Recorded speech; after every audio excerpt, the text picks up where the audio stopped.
Chant the robe, chant 3 times. Vast is the robe of liberation, a formless field of benefaction.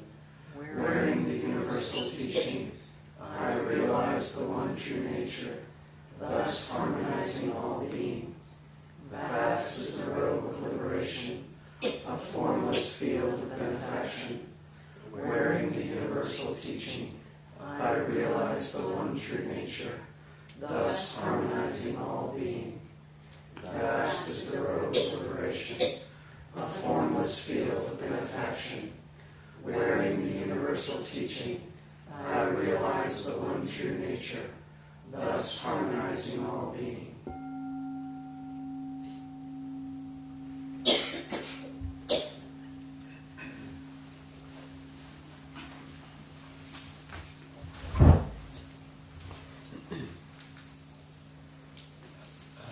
Let's take a pause.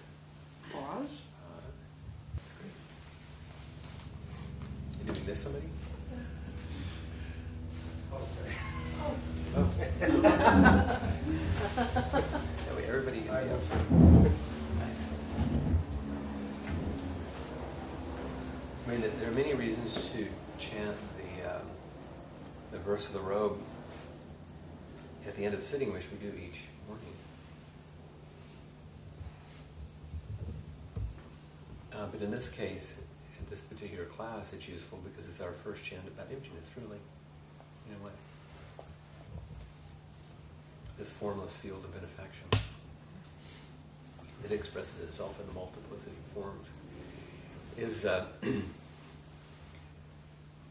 lovely way of expressing, in some ways, the totality of what we've been studying in this series, and this being the last in this series. It's important to remember the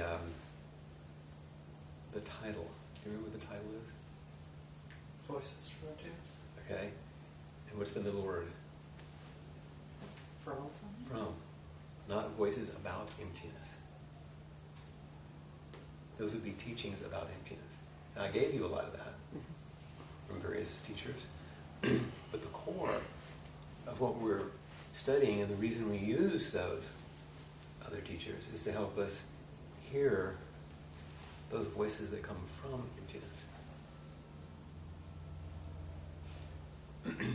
Do you get the difference?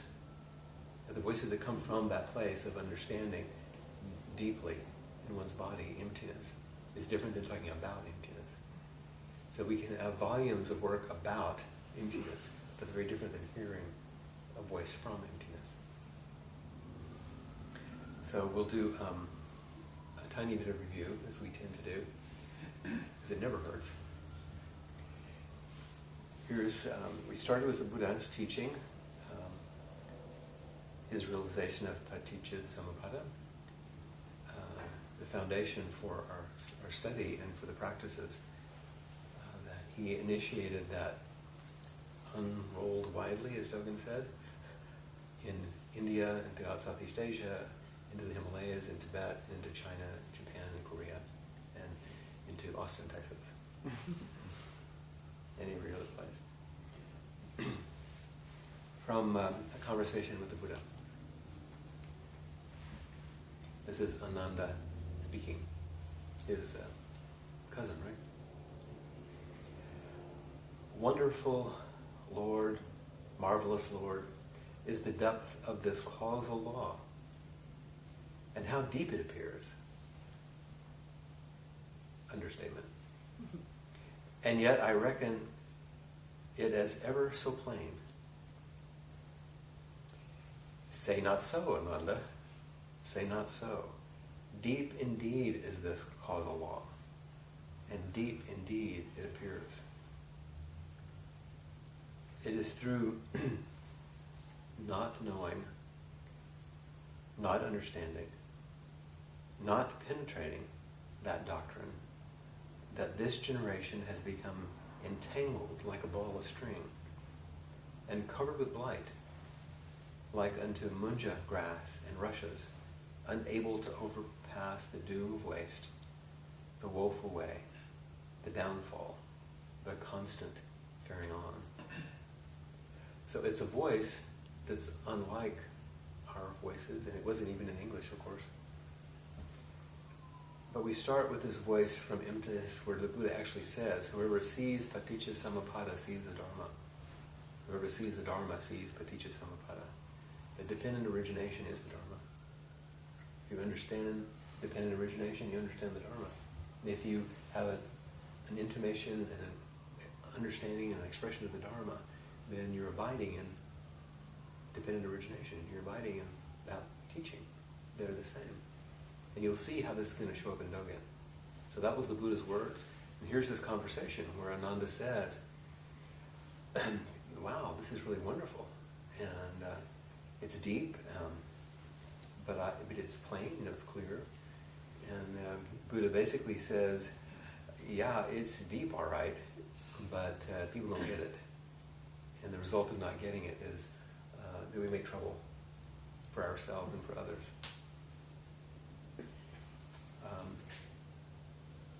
And there's a lot of tangling up that happens. So this was just a little bit of the voice from the source, from the beginning.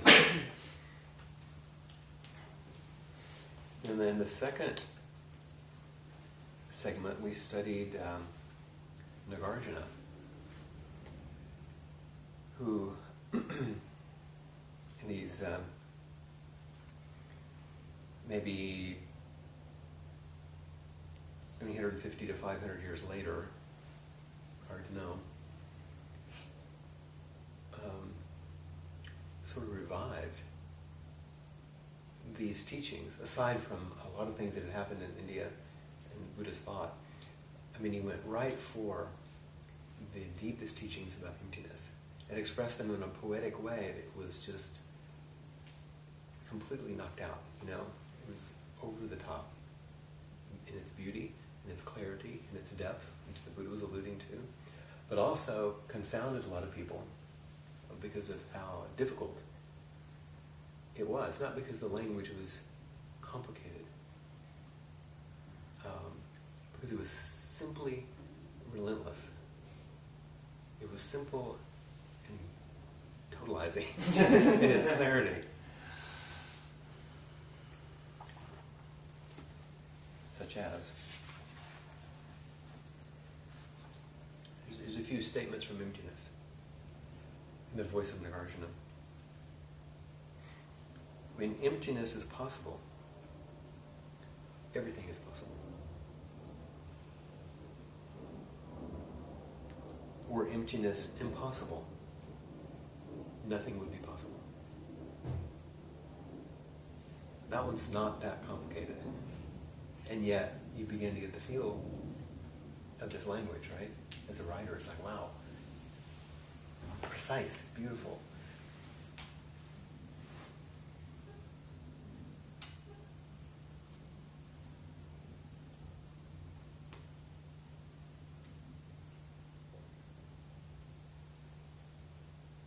There would be a trace of emptiness were there no trace of anything, there would be no trace of emptiness.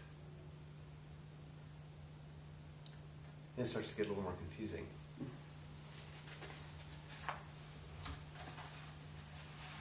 This one I particularly like. Buddhas say emptiness is relinquishing opinions.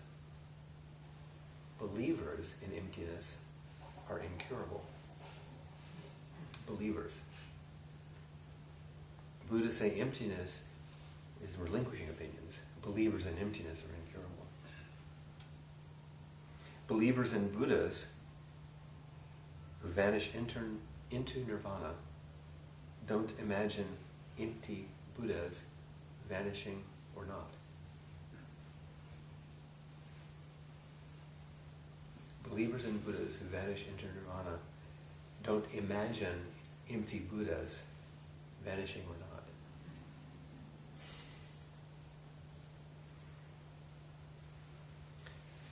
Here's where he speaks from emptiness about freedom. In seeing things to be or not to be, fools fail to see a world at ease. In in seeing things to be or not to be, in that dialectic, in that dualism, in seeing things to exist or not exist. Fools think like that, fail to see a world at ease.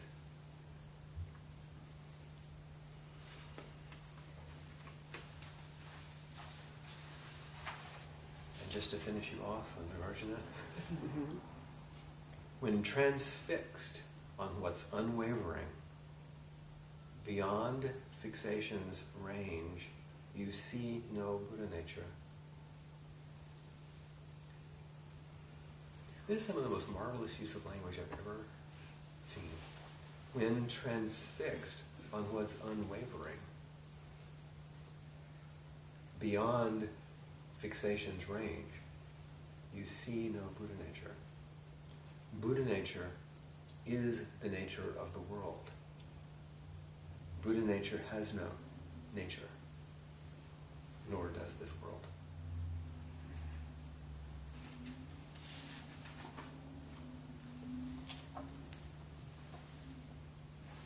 So ends the reading of the word. Those of you that are Episcopal. So we have the Buddha's words that began to offer this awakening. You have a reinterpretation a few centuries later that kind of explodes it in this beautiful, artistic, amazing, mind-blowing, and heart-opening way that can't quite be grasped, but yet moves completely through you. It's true. Then because of the more radical shift from India, those two teachers, into China, and then into Japan, you get this big cultural shift. And the sort of co-evolution with Taoism into Chan and Zen. So you get this practice-focused, and the voice begins to change, pointing at exactly the same thing. And of course, the emptiness isn't a thing, but out of that space, once again, it flourishes. And in this case, Hongzhi. So a voice from emptiness. And he is making a reference to silent illumination. Being empty, it leaves no traces. In illumination, there are no dusts of emotion. When the light penetrates, the stillness is profound. Mysteriously, it severs all defects and defilement. When you can thus understand yourself, you can thus resolve yourself. Clear and pure, wondrous and bright, this field is intrinsically yours. Many lifetimes of inability to resolve this matter of self-grasping only come from obscuring doubts and hovering illusions. All these are but self-created obstructions and blocks. Openly, wisdom freely roams. Internally, one forgets merits and rewards. Just directly relinquish this burden of the self. Turn around and resume your position. Put your feet firmly on the path. And this spontaneous responsiveness and wondrous function, all things encountered are reality. Here there's not a single thing, from the tiniest hair to a speck of dust outside yourself. So once again, poetry, but a different kind of poetry. Not quite so philosophically constructed, but practice pointing, but yet the same heart of the matter. In many ways, the same sort of teaching. And then we come to the founder of Soto Zen tradition in Dogen. And while I have things to, and I'll give you a copy of this. I have things, some handouts and some other things we'll take a look at. This just came to me via email. You may have gotten it too from Shohaku Okumura. It's a monthly thing that comes from his, and he typically has a piece of poetry that's associated with a season change, and then a little teaching. And it's interesting that the season changed today. Not that we haven't had cold weather, but there's a suddenness. So I'll give you this, and for those of you that read Chinese, you get the Chinese. On the 25th day of the 9th month of the second year of the Kangen era, which is 1244, the first snowfall of more than 1 foot deep fell. On that occasion, Dogen Zenji composed this poem. That's what the first line in Chinese says. Actually, it's in Japanese here. And they have the English transliteration, but Nagatsuki no is not helpful, right? Momiji no inu. You can put it. This is in the month of long nights, on the colorful leaves, snow falls. Why do those who see this rare and beautiful scenery not compose a poem?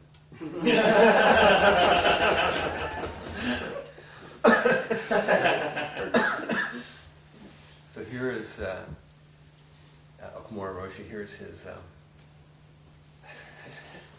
commentary. The first words, Nagatsuki, is the shortened version of Yonagatsuki, which means the month in which night is getting longer. The 9th lunar month, which in their calendar was from the end of September to the beginning of November in the solar calendar. But the lunar, that's what they're talking about. So it's a little bit earlier than right now in Japan. So this is the season of changing of the color of the leaves, but it rarely snows. During that, it's too early. But this time, the first snowfall of the year occurred while the leaves were still in the trees. You've been in places, I'm sure, some of those that lived in northern areas where that happens, with various beautiful colors such as yellow, red, and vermilion, etc.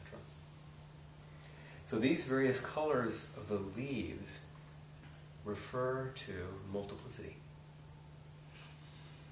form, the expression of fullness, wholeness. Each tree has its own unique shape, its own height, flower, fruit, color, leaves, and fall. Life. The white color of the snow is oneness. Those of you that studied the merging of difference in unity, there's these two sides that we're always working with. Multiplicity of the colors of the leaves and oneness of the snow are both there. How shall we express this interpenetration of the absolute reality, oneness and equality, and the conventional reality of multiplicity and diversity? See, now here in a practice situation, Dogen is writing a poem about how do we understand emptiness and everydayness? How do we understand this complete understanding and the reality that we live in that come together? This is one of the essential points of our Dharma study and practice with everyday life. How can we see and express equality and openness of all things within each different thing we encounter? So now how do we bring it home? How do we understand these voices? How do we understand this teaching in driving down Mokai, in shopping at Central Market, and paying our taxes and taking care of our kids and sweeping and cleaning the toilet? Dogen Zenji put emphasis on expression of the Dharma based on our practice and experiences, and that's what we're going to talk about tonight. That may sound like a kind of a throwaway sentence. Dogen Zenji put emphasis on expression of the Dharma based on our practice and experience. But and think how many centuries, and how many teachers and how many countries put an emphasis on obtaining the Dharma, striving for awakening, not expression. That's a non-trivial term. So anyway, I thought that was a great poem for tonight. And because it points to this place where our practice occurs. In the month of long nights, on the colorful leaves, snow falls. Why do those who see this rare and beautiful scenery not compose a poem? Why do those who understand the great matter not express their voice in emptiness? It's the whole thing. It's what you're inviting people to do in the writing class.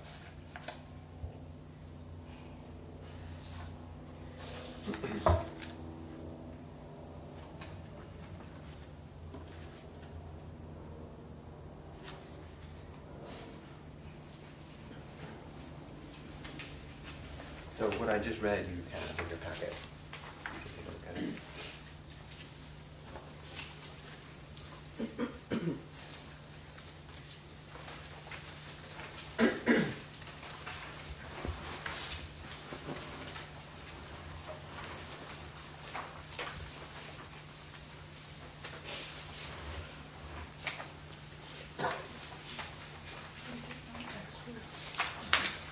Stack there on the top of that. I hope that as I just review these tiny bits of voices from each teacher, that don't look at your handouts. It's like talking to somebody that's texting. So it's old-fashioned texting, reading hard copies. Just text on paper. Looking at text. I hope that, I'm giving you such small bits of these things that are immense. Does it make a path that you can do it? Does it touch you? Can you hear what's happening in these voices? Because it's really kind of a big deal. And it's very, very, has a deep kind of meaning, where the Buddha understood this thing in a way that, in some ways for the first time, in exactly the way he understood it, which changed everything. And when Nagarjuna took it and kind of blew it through the roof, so that it spread, it's like an explosion. And the way that these Taoist masters in China took it and saw it as a reality of the expression of what they were understanding in the Tao, and sent it back in these an ornate sort of brocade of practice. And Dogen, being a Japanese monk, starting from age 12, he got what he could from the masters that he was studying with in Japan. But he knew, from what he heard, that the real deal was in China. So he made this trip, which is quite perilous. It wasn't a small thing, to go to China with his teacher, to find these sages in the mountains, and found his teacher there, another teacher there, with whom he studied. His teacher, who came with him from Japan, never made it back. He died there. And so these people weren't just like scholars in a university or some iconoclast somewhere. They were risking their lives because this made such a difference. So if you do look at the first printed page behind the face sheet, in Dogen and Practice Enlightenment, this first quotation comes from something called a Bindawa, which is sometimes translated as the wholehearted way. It's something that we have used for a focus of our practice here before. Did we do one of the intensives on Bindawa? We did. Yeah, it looks like it. It's one of the essential pieces, and Shohei Kokomura has translated it, and it's a nice little book on the Bindawa. It's a lot about the actual practice. So, okay, would you read that? With the first one? Yeah, the first one in Buddha. In Buddha Dharma, practice and enlightenment are one and the same. because it is the practice of enlightenment, a beginner's wholehearted practice of the way is exactly the totality of original enlightenment. For this reason, in conveying the essential attitude for practice, it is taught not to wait for enlightenment outside practice, since it is already the enlightenment of practice. Enlightenment is endless. Since it is the practice of enlightenment, practice is beginningless. I love this quote because you hear every one of these voices. Mm-hmm. You know, right there at the end, who does it sound like? The Nagarjuna, Yes. right? He's flipping it. He's like, "Oh my God, there's Nagarjuna." You know, beginner's wholehearted practice of the way is exactly the totality of original enlightenment. Who does that sound like?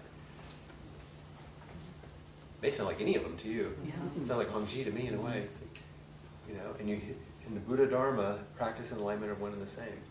You hear the Buddhist teachings; it's all here. So let's go in Buddha Dharma.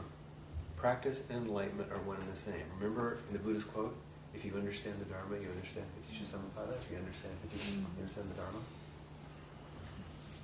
In the Buddhist Dharma, practice and enlightenment are one and the same. If everything is interdependent, if everything arises together, how could they be separate? That would mean there would be some gap. That they weren't mutually arising. There would be some linear step process in which one created another. But everything creates everything. So in the Dharma, understanding the totality of dependent origination, practice and enlightenment are the same.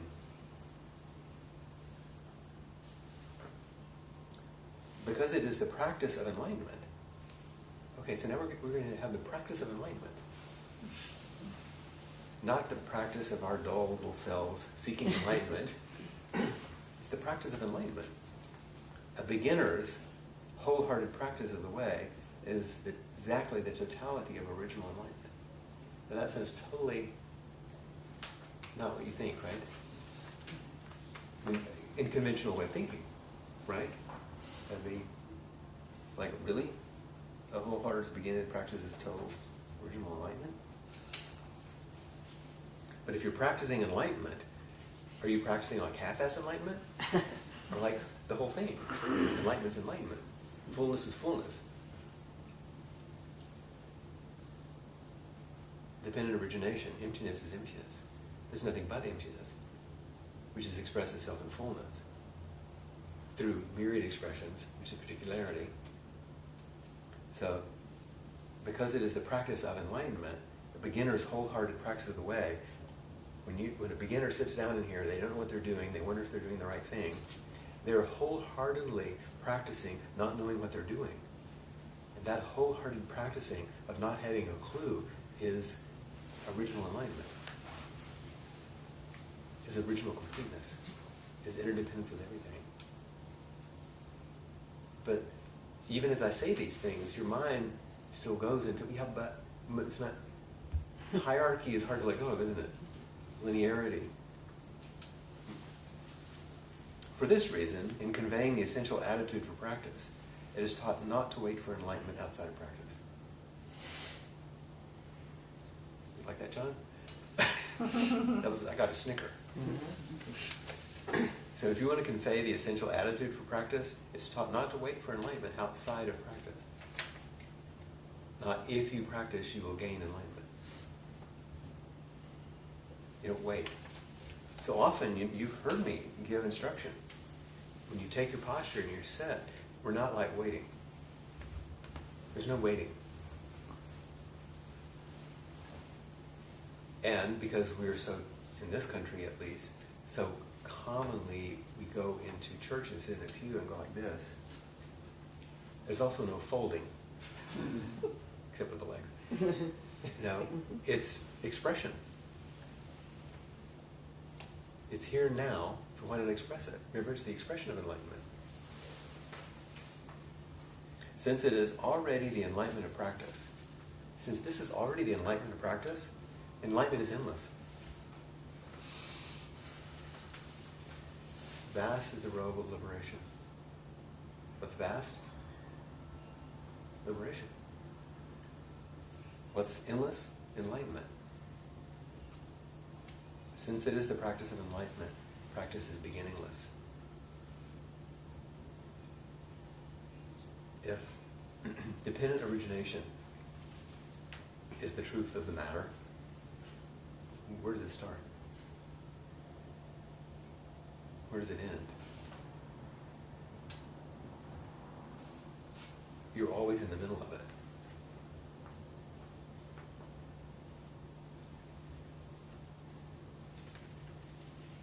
So this is the beauty of Dogen. He says everything all at once, all the time. And oddly, I found this interesting. But do you see why this is kind of amazing, the way you can use language like this? Now, I said a few other things here just to give you some orientation in this, how to navigate this interesting world from this voice. Someone want to read the enactment ritual part there? Yeah, sure. Enactment ritual. Buddhist meditation has commonly been considered an instrumental technique aimed at obtaining a heightened mental or spiritual state, or even as a method for inducing some dramatic enlightenment experience. So that first sentence, do you know how much time we spend dealing with that?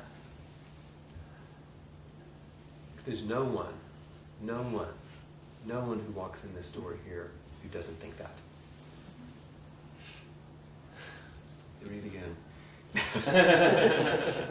Buddhist meditation has commonly been considered an instrumental technique aimed at obtaining a heightened mental or spiritual state, or even as a method for inducing some dramatic enlightenment experience. But in some branches of the Zen tradition, Zazen is seen not as a means to attaining some result, but as a ritual enactment and expression of awakened awareness. This alternative, historically significant approach to Zen meditation and practice has been a ceremonial, ritual expression whose transformative quality is not based on stages of attainment or meditative prowess. The Zen ritual enactment approach is most apparent and developed in writings about Zazen by the Japanese Soto Zen founder, Eihi Dogen. There you have it. Very simply said by Dan Layton, by the way. So sometimes people ask us, why in the Soto tradition are there so many forms? Why is it taught by forms? And there are many reasons for that, some of which are just simply cultural and a lot of things. But one of the reasons, not the only reason, one of the reasons is because Dogen's lineage, which we're in, suggests that if enlightenment is already the fact, how are you going to express it? So we offer forms so that you can meet them as a ritual act of expressing what's already true. Otherwise, you get caught in striving in meditation to attain something. So this is just one of the reasons in the many. Does that make sense? Mm-hmm. And that ritual enactment can be as simple as how you eat your meal, or something more formal like offering incense, or doing a simple bow, or chanting, or the way that you sit in your cushion. And by the way, these few quotations come from a book which I have put on your face sheet so that it's there. Zen Questions, Zazen, Dogen, and the Spirit of Creative Inquiry, by Taigen Dan Layton, who was trained and ordained at San Francisco Zen Center, and now he's in Chicago. He's quite a wonderful scholar. I think this exists in like a paper form on his the website for the Dragon. I forget what his Zen Center is in Chicago, but they have a really great database of his talks. And this, I think it's probably just turned it into a chapter in the book, but sure, it's there for free. Yeah, I actually, in fact, have another thing I put on the wiki and on the archives for each class. I have all the handouts, and I put a handout I didn't print out, which is a chapter that an introduction he wrote to a book by John Dido Laurie. He used to be the abbot at Mount Trimper Zen Center on Zen, and it's about Hongzhi, Effect on Dogen. Now, it's actually a chapter in here too. And this chapter is newer and revised, but most of it is in that other. But if you don't have this book and you're not going to get it, I gave it to you in the handouts, but I just didn't print it out with long. It's quite good if you're interested in that link. Those of you that are interested in that kind of historical stuff, it's really kind of fascinating. But I would recommend this because it's very accessible. And it's a lot easier than reading Dogen. And it's even less technical in some way, but equally deep as reading Shuako Komura. So I would recommend it highly. Okay, so this is an enactment ritual done with others. Who would like to read this next small piece? I'll read. Okay. Done with others. In Bindawa, Dogen states that all monks should sit zazen together when the assembly is sitting, and to stop together when it is time for all to lie down for the night. He states that standing out has no benefit. Being different from others is not our conduct. Clearly, Dogen sees zazen as a communal ritual rather than an individual spiritual exercise. So here's the next important point, isn't it? This isn't an individual spiritual exercise. It's a communal ritual. First, it's a ritual enactment, and it's communal. Because emptiness, which is dependent origination, is the interdependence of all things. So why wouldn't you come together and express it as community? Individually striving for enlightenment is the image we often have, isn't it? And this is saying that is not what Dogen was teaching.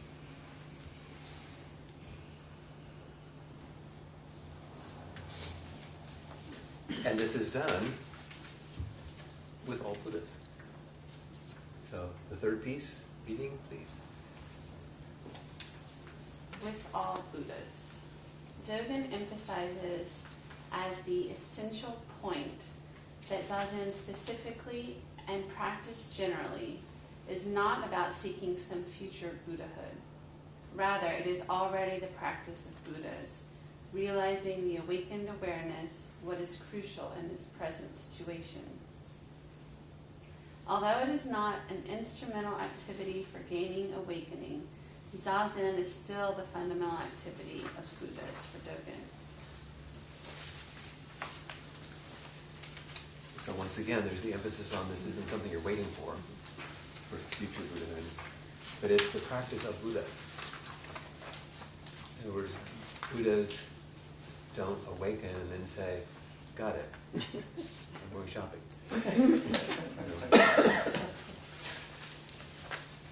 Rather, it is already the practice of Buddhas, realizing with awakened awareness what is crucial in this present situation. With awakened awareness, you realize what's crucial, what's important, what's the fundamental point, what's needed. Then you can be a responsive function as you practice zazen. That function is zazen, actually. Although it's not an instrumental activity for gaining awareness, zazen is still the fundamental activity of Buddhas. That's why those of you, how many of you have been here during a precept ceremony? Okay, and how many of you remember that there's a question that one of us will ask, depending on where we are in the ceremony, where it basically says, even after gaining enlightenment, will you still continue this wondrous practice? And do it 3 times. It's like, what's up with that? Even after gaining complete enlightenment, you still continue this. This is the practice of Buddhas. It's not a practice to become a Buddha. This is a practice of Buddhas. This is what a Buddha practices. It's not a practice to become a Buddha. So, I wanted you to hear the voice of Dogen and see how it includes everything. And then these 3 little pieces are simply ways of helping you get a sense of how his position is different than a lot of traditional meditative perspectives, even in Buddhism. And now we'll go back to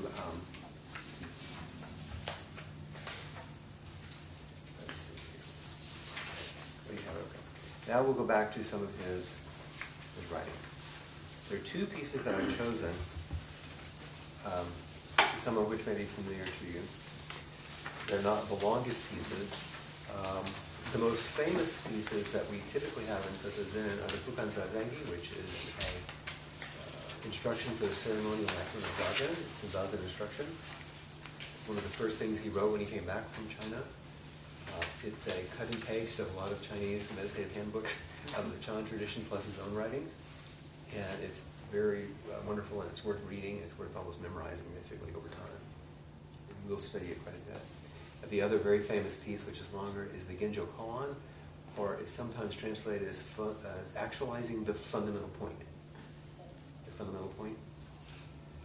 And it's probably the most frequently quoted core teaching.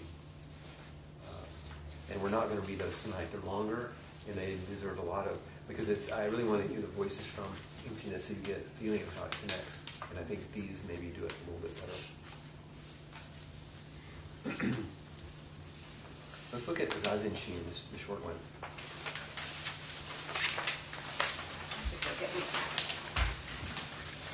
Anyone know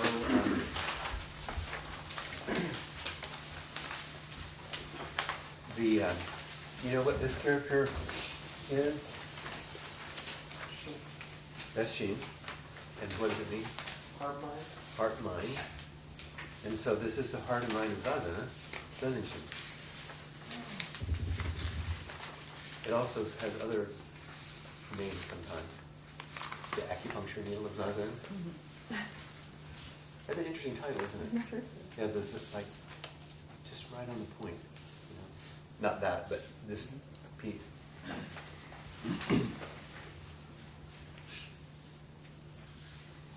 Read it silently to yourself.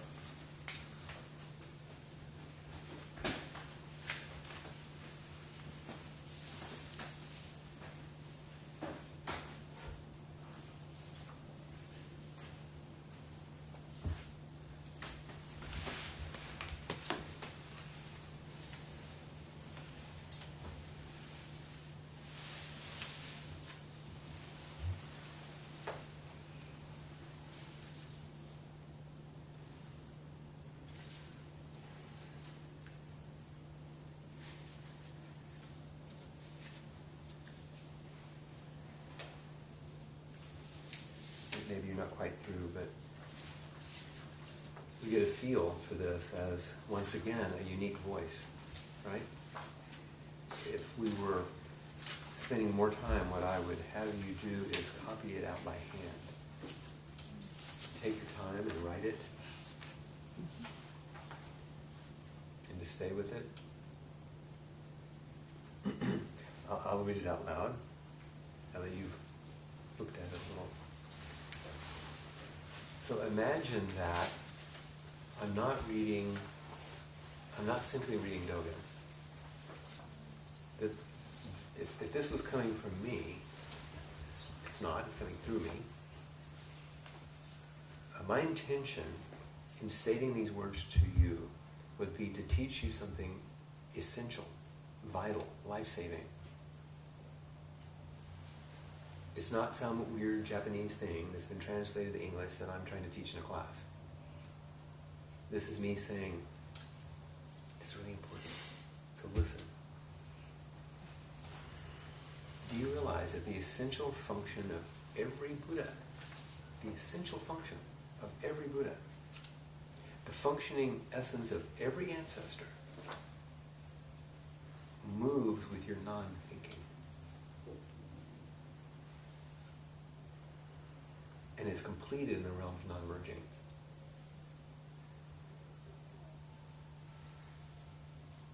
As it moves along with your non-thinking, its appearance is immediate. And it is completed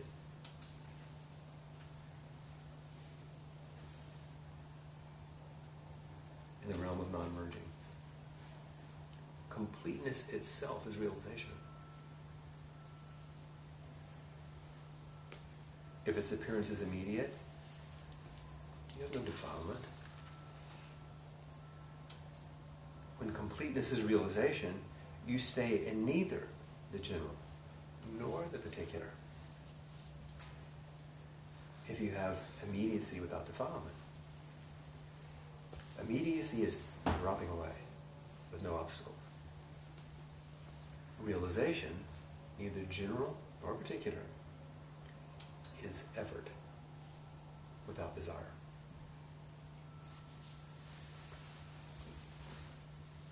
Clear water all the way to the bottom. A fish swims like a fish. Vast sky, transparent throughout. Bird flies like a bird.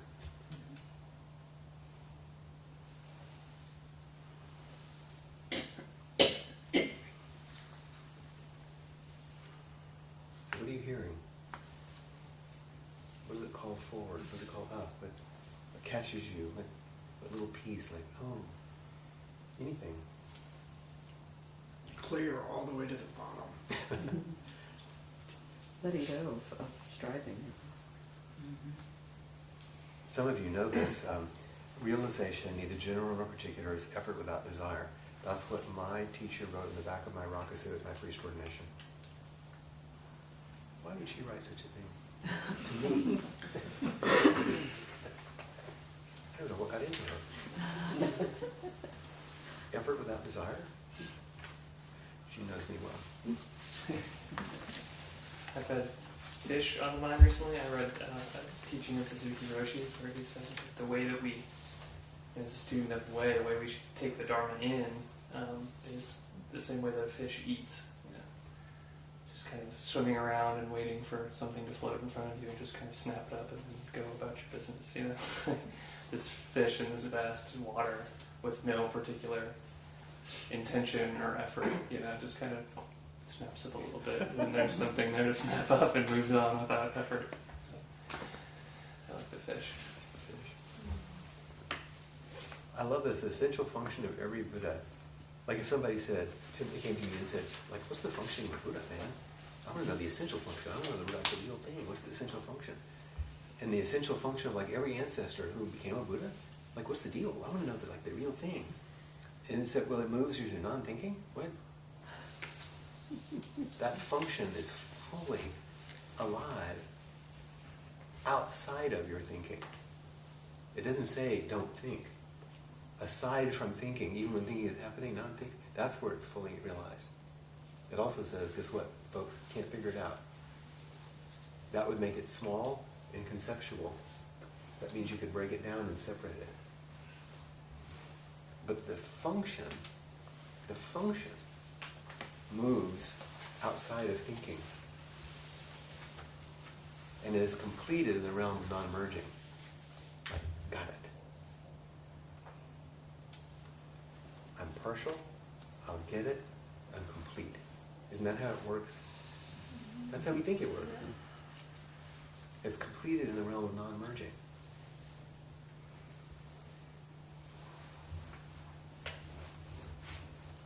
As it moves along with your non-thinking, its appearance is immediate. It doesn't come to you. Realization may open, but it's not worked out. As it is completed in the realm of non-merging, completeness itself is realization. How about just being yourself?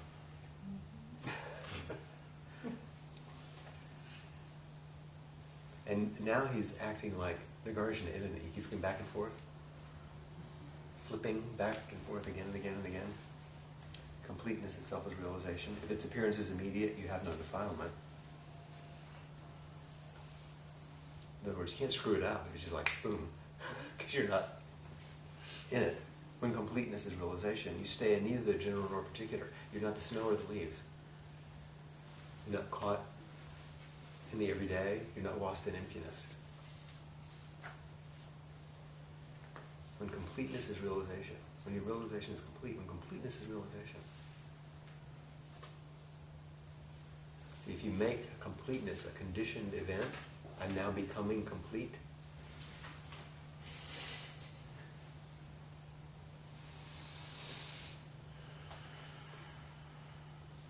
Trungpa Rinpoche once said, there's no such thing as an incomplete moment. Excuse me. It's a very simple statement. It's like, wow. Like, how could something be separated out from the whole? Like an incomplete, like a moment is like kind of partial.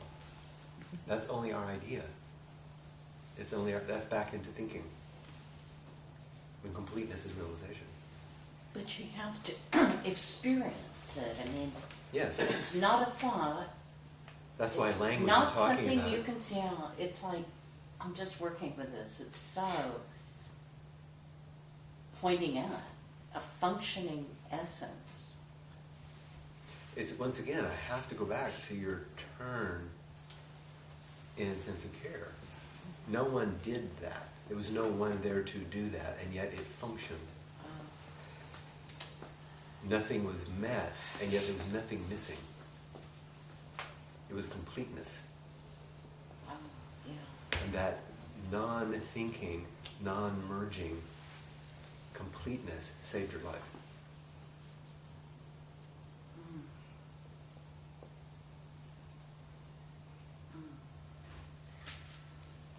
There's no doing, is there? There's no doing, there's no thinking, there's no...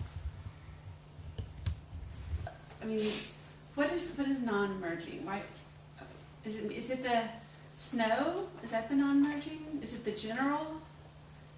Like staying particular, kind of like. Not going into the particular. Okay. I wish I knew what the characters were, like Okomura does, when he, because you would open up, there'd be a lot of complexity to it. And I think I don't know enough to say much about what he was pointing to. I can only say what I get from it, which is not, who knows if it was anywhere close to what Dogen was talking about. The way it helps me is it helps me look at the ways in which I think I'm going to become better, I'm going to become complete, become perfected by merging with the teachings or with something. Mm-hmm. And so there's a gap. Mm-hmm. So I believe in a gap instead of wholeness and completeness. Mm-hmm. I believe in lack. Okay. I come from a place of lack. It doesn't have anything to do with merging as in like relational. Right. Okay. Let yourself, once again, it functions with non-thinking. Mm-hmm. It's only so far you can go if you're thinking about it. But it's worth thinking about. Yeah, but it's there all the time. And there's actually, if we go with Nagarjuna, there's no it that is there or not there. Yeah, There is. it is. There's no it that is even. And yet, yet. we're compelled Right. Is there to use these words. is there kind of an echo from the Sambhakaya? There's that one part there where it's like delusion. You get delusion's not the way you want to go, but also I forget how the wording is, but I read it like also getting it. Like seeing the truth isn't it. Merging with principle is still... Still not Yeah, it. merging with principle still not it. So it's like go ahead and merge, and then you'll be unmerged, and then it'll just keep rolling forward anyway. Mm-hmm. Yeah. And in the Shin Ming, don't get lost in emptiness, don't get caught in concepts, it's back and forth. It's not this, it's not that, it's not this, it's not that. Echoing Nagarjuna again. The realm of non-merging, is that just us being caught in our self-centered dream? Is that what that realm is like? That would be an interesting way for you to stay with it and see if that's true. Okay. It's really good. Okay. Yeah. And then the sort of natural illusions there, clear water all the way to the bottom, a fish floats like a fish. Vast sky transparent throughout, a bird flies like a bird. This has a beautiful image of unimpeded. Later, in some other works, he'll talk about when each thing finds its way, the fundamental point is actualized, When the dragon takes to the water, when the tiger takes to the mountains. Like when you're in your place, and you find your way, and you find your place as a human. There's no obstruction. This line about desire catches me too, because I have desire, Yeah, Like this, of course. this whole freedom from desire stuff that comes up always kind of,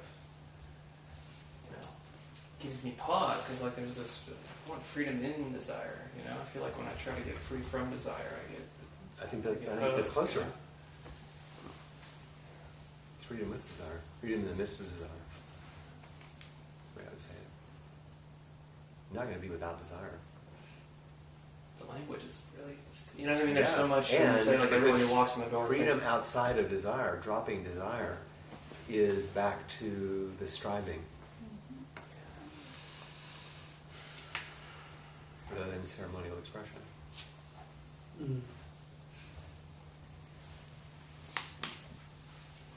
So you can see that just a small piece like this can take you through every piece of what we've studied. And he has an amazing voice. But can only speak like that by realizing emptiness.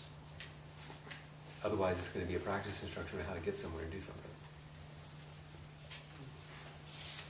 I think you probably see it in a less dramatic way in inquiry, or sometimes in practice discussion with us, where you bring the question, which is the ordinary question, this is my problem, what do I do about it?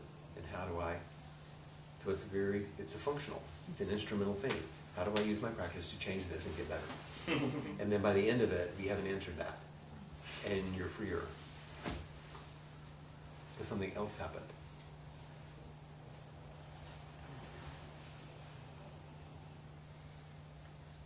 I think it's, it might clarify things a little bit in that I don't think he's talking here about getting rid of desire. He's talking about the quality of effort. So a quality of effort that's without desire.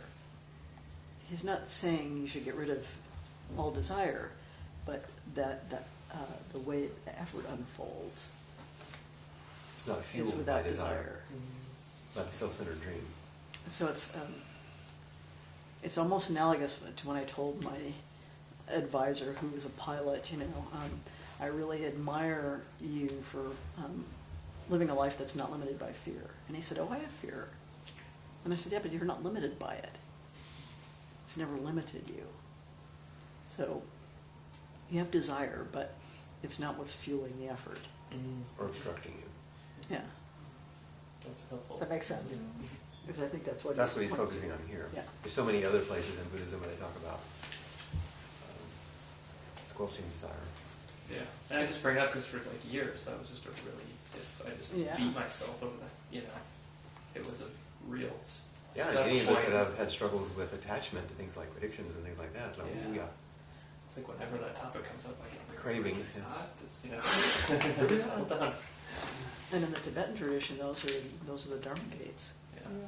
it's tantric.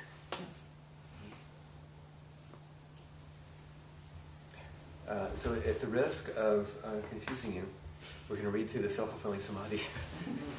Gives you his own mind. We'll go one last round with Dogen, and we're not going to spend a lot of time on this in terms of going through it, because you could spend, and we have spent an entire week of intensive just on this.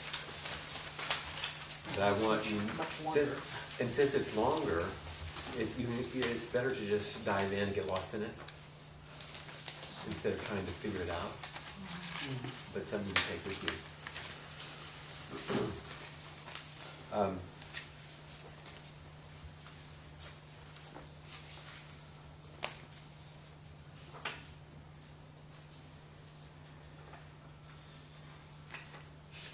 So does someone read the first paragraph? Now all ancestors and all Buddhas who uphold Buddha Dharma have made it the true path of enlightenment to sit upright, practicing in the midst of self-fulfilling samadhi. Those who attain enlightenment in India and China follow this way. It was done so because teachers and disciples personally transmitted this excellent method as the essence of the teaching. So this is one of the reasons why I chose these four voices.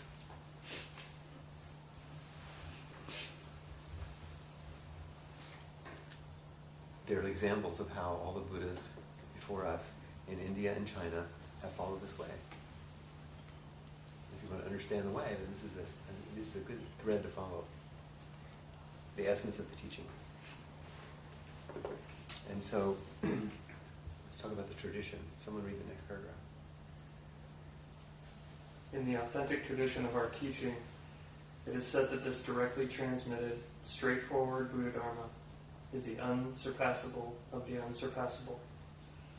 From the first time you meet a master, without engaging in incense offering, bowing, chanting Buddha's name, repentance, or reading scriptures, you should just wholeheartedly sit and thus drop away body and mind.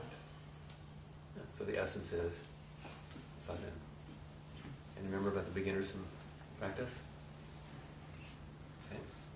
Next paragraph.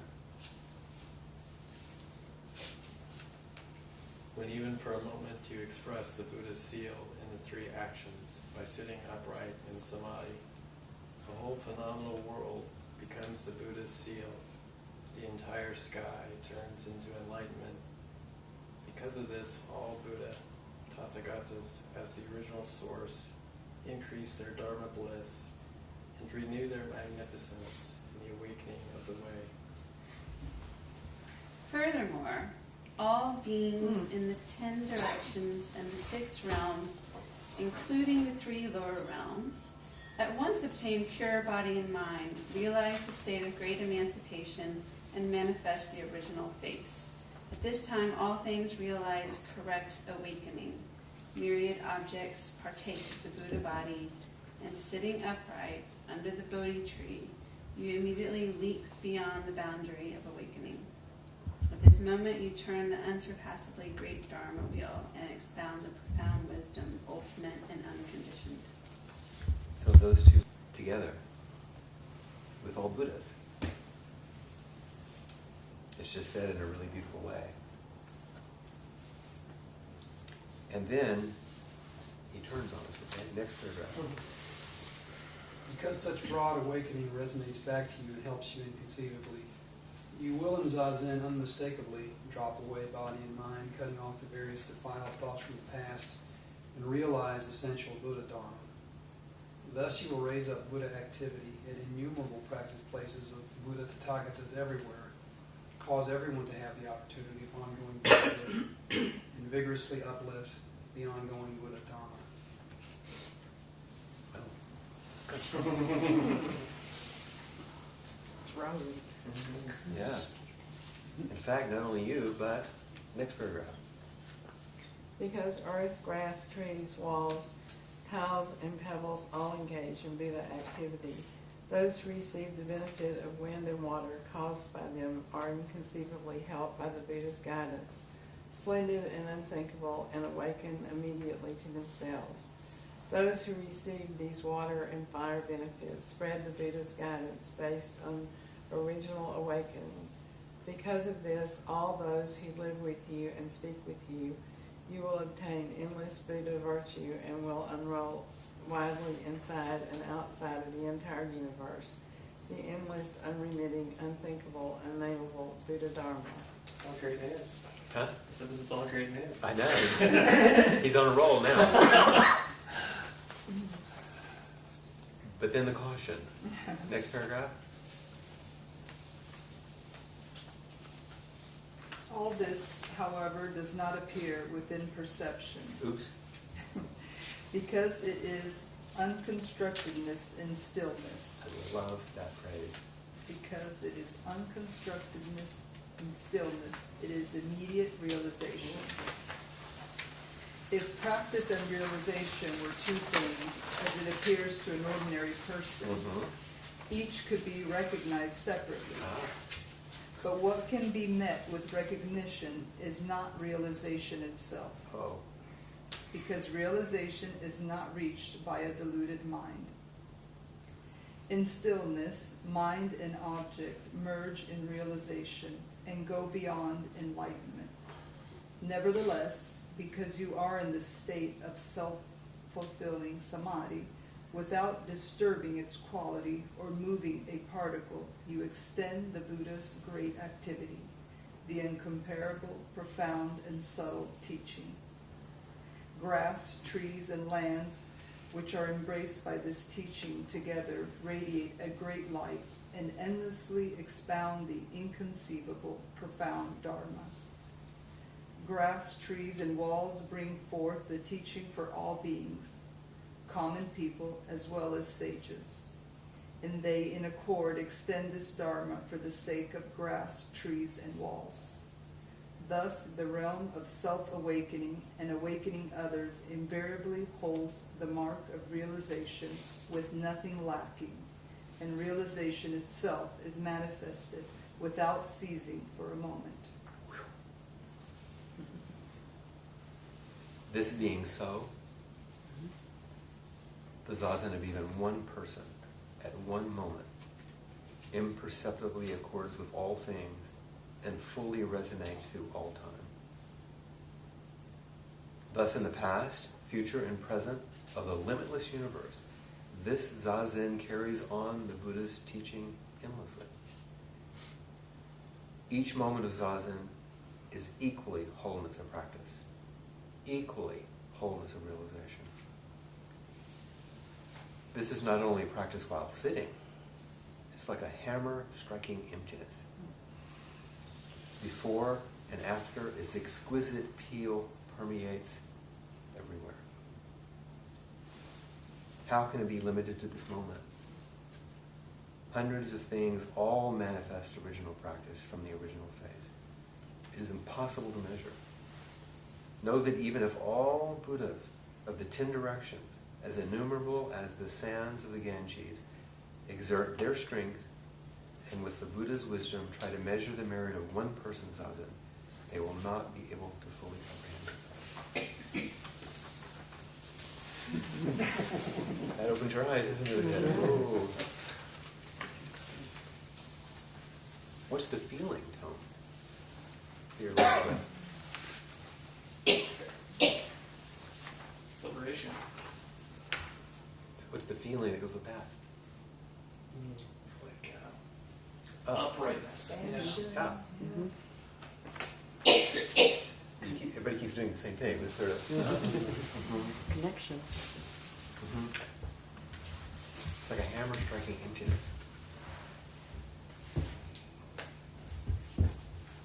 This exquisite peal permeates everywhere. You see in this last paragraph the final expression of everything that we've talked about. So if all this is so, from the Buddha to Hongzhi, Nagarjuna, Dogen, if all of this is so, this being so, then one person sitting in this room at one moment imperceptibly accords with all things. And that sitting right there in the chair or on the cushion right now fully resonates through all time. Because of emptiness, it's an expression of, it is in accord with all things in all time because there's no separation.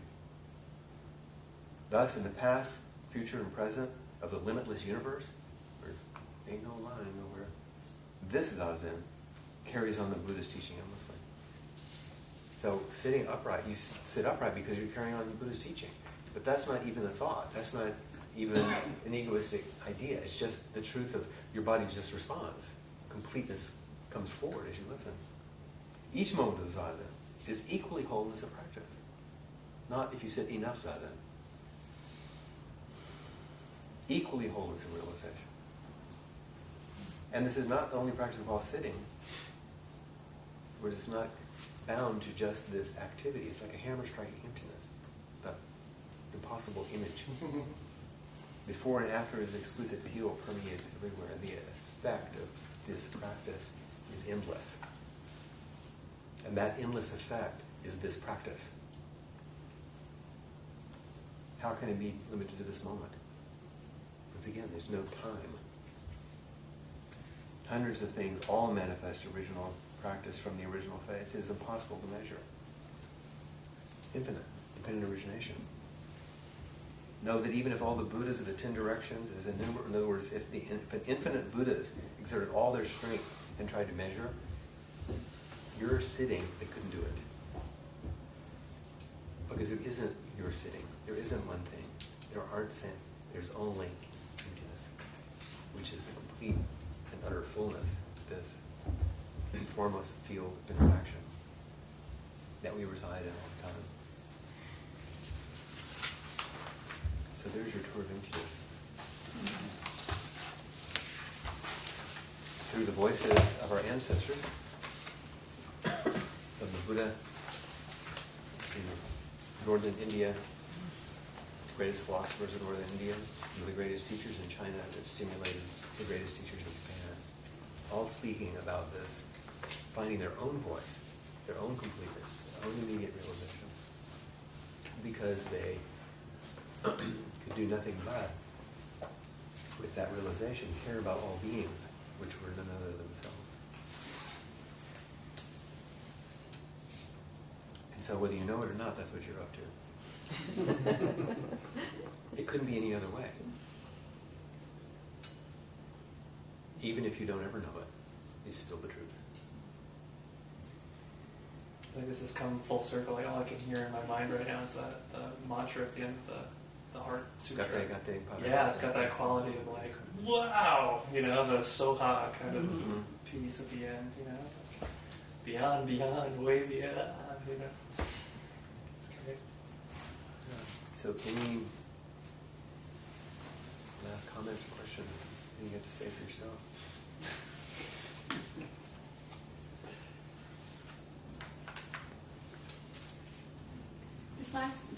This last paragraph feels very optimistic and joyful and accessible. It makes me feel like all I have to do is just sit there and express the Buddha just by sitting there, and don't worry about exactly what non-merging means, et cetera, et cetera. That's so optimistic and liberating. Yeah. And while you sit there and not worry about the non-merging, use every bit of your effort to sit upright. Except it's a paradox. We have to bring ourselves wholeheartedly, completely, and I use the word effort, to do this non-efforting practice. Can I read a little Please piece from do. the Dogen book? Because I go back to it all the time. It's been really helpful. I feel like it's related to this. It's in the Samadhi section of the book. Here is the place, here the way unfolds. The boundary of realization is not distinct, for the realization comes forth simultaneously with the full experience of Buddha Dharma. Do not suppose that what you attain becomes your knowledge and is grasped by your intellect.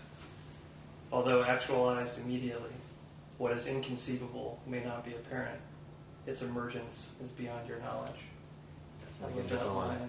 That's Genjo Khan. Yeah. The Genjo Khan was a letter to one of his students.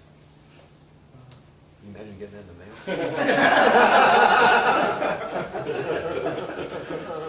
It's so beautiful. It's so beautiful. One of the reasons, just like relax. Yeah, and one of the reasons we haven't taught it is because it deserves so much time. We want to make sure we have a full, deep, residential time just to do it. I'm so enjoying this book too.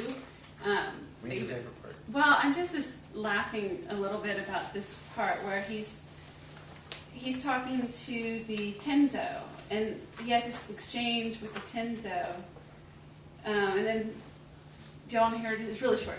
He says, I went up to the Tenzo and asked, how long have you been a monk? And the Tenzo says, 68 years.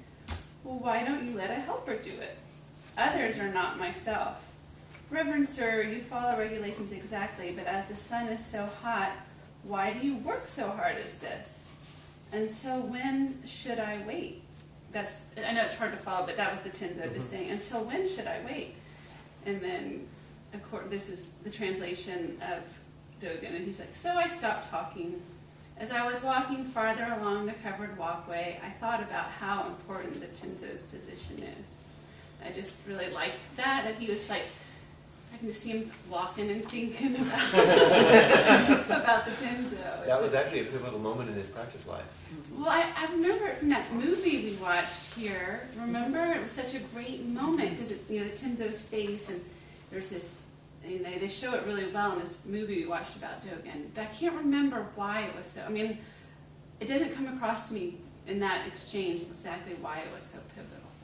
Yeah, it's a really crucial teaching about training and the responsibility that we have for each other. And those teachings about the Jinzo and what he learned and what he expressed about that is what we'll be studying and integrated into. Anybody else have a favorite top 10 hit? Dogen? It's one of the things you can do with this lovely book is go like this. You can do it with all of them, actually, except for maybe Joanna Macy. If you make patched robes and men bowls your whole life, build a thatched roof hut near a mossy cliff or white rock, and practice sitting upright, you immediately go beyond the Buddha and directly master the great master of your life study.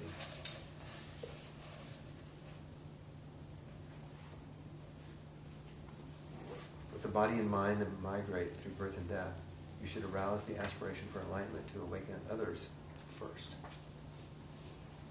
Even if you spare your body and mind from the way of arousing the aspiration for enlightenment in the course of birth, aging, sickness, and death, you cannot in the end keep them as your own possession. I mean, each one of these you can spend a long time with. So, enjoy it if you have this little book. And if you want to do some expositions on practice about those teachings, they make a good companion. So it's the end of our time. It's also the end of our class. Thanks you for being the ones who made it all the way to the end. There's always some fall off, but we always deeply appreciate the steadiness and commitment that you show, especially with teachings that aren't the easiest. But without your commitment to at least attempting to engage them, you really miss something. In this case, this thread of emptiness is the essence of the whole thing. And it's easy to miss, and easy, it's a heretical thing to say, but if you just come to practice as a self-help tool, then you miss the ultimate transformational benefit. And I would hate for you to miss that. Not that the self-help stuff is bad. You just miss what's completely freeing. So Flint, we talk about practicing together, and sometimes I do that, and sometimes I practice or do zazen on my own. And is there a value to that? I mean, Yes. Remember the quote, when you practice alone, practice as if you're with others. When you're with others, practice as if you're yes, alone. I do. How can you be alone? Well, that's true. You may be by yourself, but you're never True. separate. This is true. And when you're with others, don't let them throw you off. Do your practice. Don't worry about whether they think you're doing good, bad, right, or wrong, lesser. Do your practice. Completeness. That's right. Yeah, and when you're alone, practice like when you're with others. Be as respectful. Don't like, well, I can get by with it because nobody's looking. You know? With just as much wholeheartedness. It's a beautiful combination. It's a good reminder. Yeah. So our 2013 Voices from Emptiness class